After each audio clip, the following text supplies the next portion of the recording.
tinchlikning pok ramzi edi. Assalom mehrda to'lgan bir huzur, assalom hayotga soladi nuri, assalom taqdirning yuksak qonuni. Assalomu alaykum aziz tadbir ishtirokchilari, muhtaram ustozlar va hurmatli mehmonlar. O'zbekiston Respublikasi Konstitutsiyasining 3 yiliga bag'ishlangan tantanali tadbirimizga xush kelibsiz.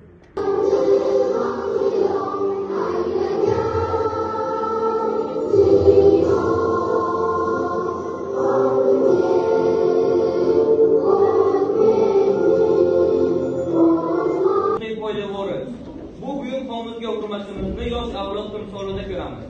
Navbatni Konstitutsiya va vatanparvarlik ruhidagi she'rlar bilan jasorat bilan o'quvchilarga beramiz. Marhamat. O'zbekiston Respublikasi davlat tili o'zbek tilidir. O'zbekiston Respublikasi o'z hududida hurmat qiluvchi barcha millat va davlatlarning urf-odatlari, tillari, an'analari hurmat qilinishi, yashashish sharoiti yaratilishi, shu tillarni baholashga huquq beriladi.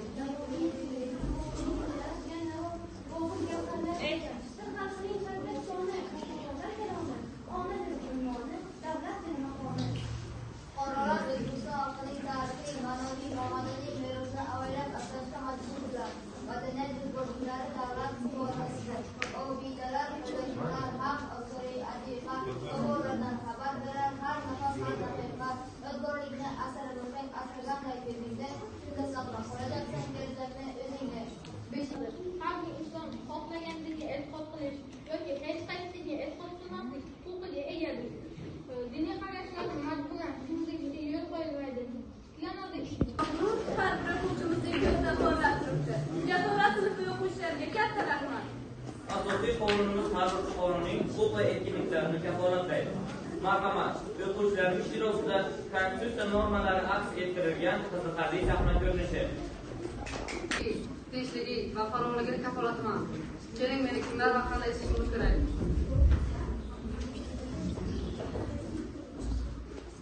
Nahotki men ish tashlashga majbur bo'lsam, menga buni bo'lish shunchalik zarurku. To'xta yoshim. 41-moddani esa har kim bilim olish huquqiga ega. Bu sening kafolatlangan huquqing. Hech kim seni bu bilimdan mahrum qila olmaydi. Rostdanmi? Demak, men kurashishim, o'qishda davom ettirishim kerak. Rahmat senga asosiy qonun. Shuncha mehnat qildim, lekin haqqimni bermoqchi emaslar. Qayerga murojaat qilaman endi? 3-moddani yozishga solaman. Har kim kasb tanlash, mehnat qilish huquqiga ega va eng muhimi mehnatga yarasha haq olishga haqli. Bu mening konstitutsiyaviy huquqim ekan-ku. Men adolatni talab qilaman. Turibsizki, Konstitutsiya bizga qonunimiz, bu bizga huquq beradi. Ammo eslash o'tishimiz kerak. Har bir huquq yo'lida burch ham bor. 32-modda qonunga rioya qilish, 51-modda atrof-huquqni himoya qilish. Qonun hurmat qilgan yurtda tinchlik va taraqqiyot bo'ladi. Konstitutsiya kunini muborak bo'lsin. Foydalardan biri bu tinchlik va barqarorlikni saqlashdir. Bizning yosh avlodimiz bunday qadriyatni ko'z qarachig'idagi asrashga doimo tayyor.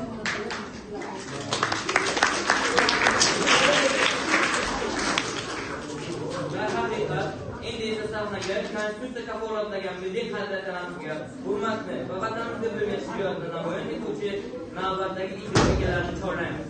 Marhamat, jasorat sinfining raqslari. Vatan uchun ko'ksim tor.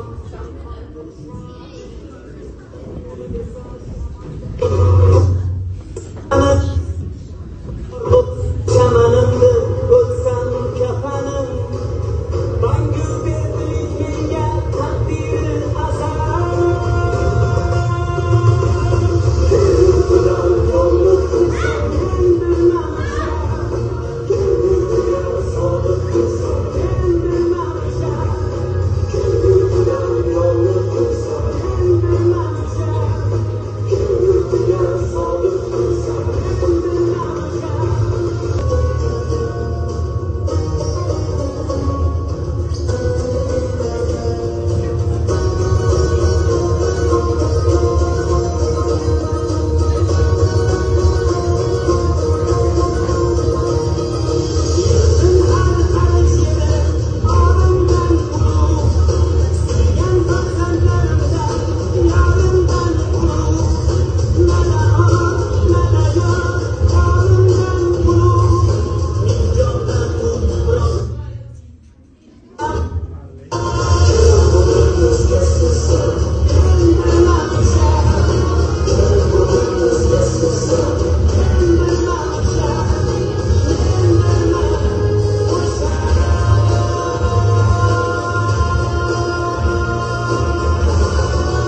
hisoblash bo'laman. O'quvchilar darsda tayyorlanib qo'ygan va bu yozib bo'linglar. Keyin daftarga 45-marta yozib bo'linglar.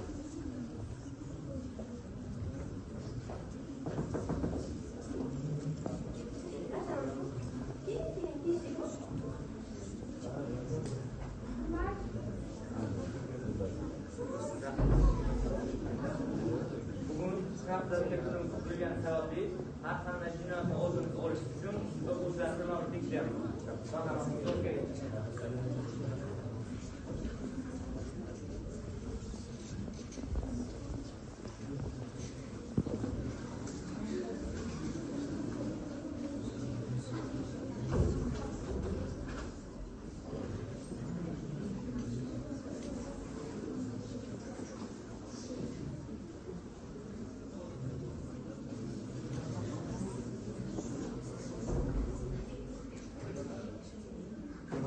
Kimning papkasi bu?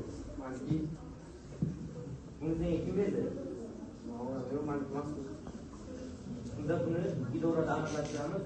Sen hozircha idorada bo'lasan.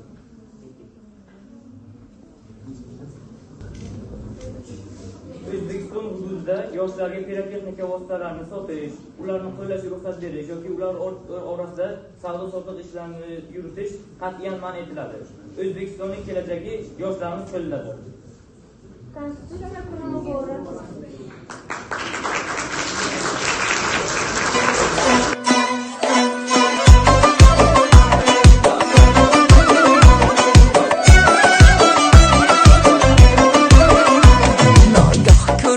Ko'chada ul sarvehraman qo'shqoqdi ketdi.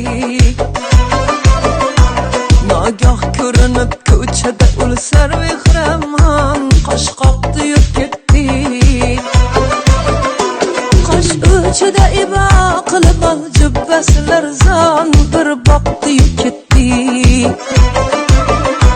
Ul sho'q qari ko'zlar ofat so'zi otash hay hay nejavahir bir sheva qilib bitti mani o'ziga hayron qush yoqdi ketdi. Bir sheva qilib bitti mani o'ziga hayron qush yoqdi ketdi.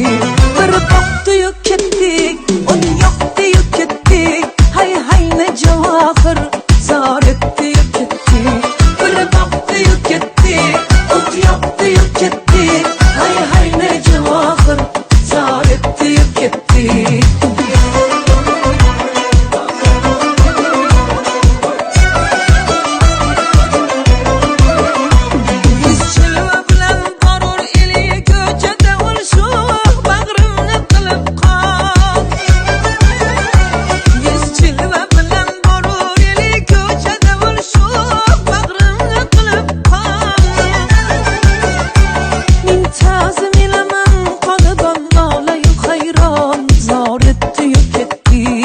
Konstitutsiya qabul qilinganligining 33-yillik munosabati bilan barchani tabriklash uchun sahnaga tarix fani o'qituvchisi Mansurova Zamira Shuhratxonani chorlaymiz. Avvalambor assalomu alaykum, hurmatli ustozlar va o'quvchilar. Maktabimizning eng iqtidorli, eng sevimli, eng tartibli va eng chiroyli, mehrli o'quvchilari. Mana konstitutsiyamizni qabul qilinganligiga 33 yil bo'ldi, 33 yil to'ldi. Konstitutsiya o'zi asli nima uchun kerak? Konstitutsiya mustaqil davlatimizni, xalqini, fuqarolarini, sizdek bolajonlarni, huquqlarini, erkinliklarini himoya qilish uchun kerak. Bu davlatimiz uchun emas, balki bu biz uchun kerak bo'lgan eng asosiy qonunimiz hisoblanadi. Biz nima uchun bunday tadbirlarni tashkil qilamiz? Chunki sizlar mana shu huquqlaringizni, konstitutsiyada belgilangan huquqlaringizni bilib olinglar va bu huquqlaringizni foydalaninglar. Kimlardir o'sha sizlarning huquqlaringizni poymol qilishiga yoki sizni sha'ningizni, haqqingizni, hurmatini joyiga qo'ymasa agar, demak ularga nisbatan o'zingizni qanday pozitsiyada tutishingiz kerak ekanligini bilib olasizlar. Demak, bu qonunimiz davlatimizni mustaqil davlat ekanligini anglatadigan eng birinchi belgisi ham bo'lib hisoblanadi.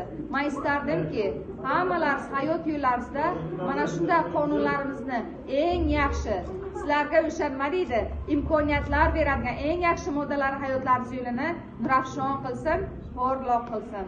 E'tiborlaringiz uchun katta rahmat. Bayram Namusimizning qadrini anglashda bizga doimiy yordam beradi. Darhaqiqat tadbirimizni vatanimizga, uning tinchligiga, barqarorlikka bo'lgan cheksiz va mehr sadoqatimizni tarannum etdik. Keling, endigi e'tiboringizni ekranga. Qanday imkoniyatlarga ta'sir beradi? Konstitutsiya yoshlar uchun ilm olish, kasb tanlash, o'z iqtidorlarini namoyon qilish uchun katta eshiklarni ochadi. Konstitutsiya bizning kelajagimizni himoyalovchi huquqlarning asosidir. Konstitutsiya bu huquqlarni himoyalovchi asos. U yoshlarga o'z iqtidorlarini namoyon qilish va fikrlarini erkin bayon qilish uchun huquq beradi. Konstitutsiya bizga umumiy ta'lim, sifatli bilim olish imkoniyati va ta'limdagi sharoitni huquqlarni kafolatlaydi. Bu yoshlarning kelajagini yordam qiladi. Kelajak rejalari va faoliyatini qanday kafolatlaydi? Biz endi o'z fikrimizni erkin ayta olishimiz mumkin, loyihalarda qatnashib grantlar yutib olishimiz mumkin yoki tadbirkorlik bilan shug'ullanishimiz mumkin. Konstitutsiya barcha yoshlarni qo'llab-quvvatlaydi. Assalomu alaykum. Suhbat yakunida yoshlar uchun qanday chaqiriq bildirgan bo'lasiz? Bizga berilgan imkoniyatlar juda katta. Eng muhimi Konstitutsiyada berilgan huquqlarimizni bilish, undan to'g'ri foydalanish va o'z ustimizda ishlash. Kelajak o'z qo'limizda.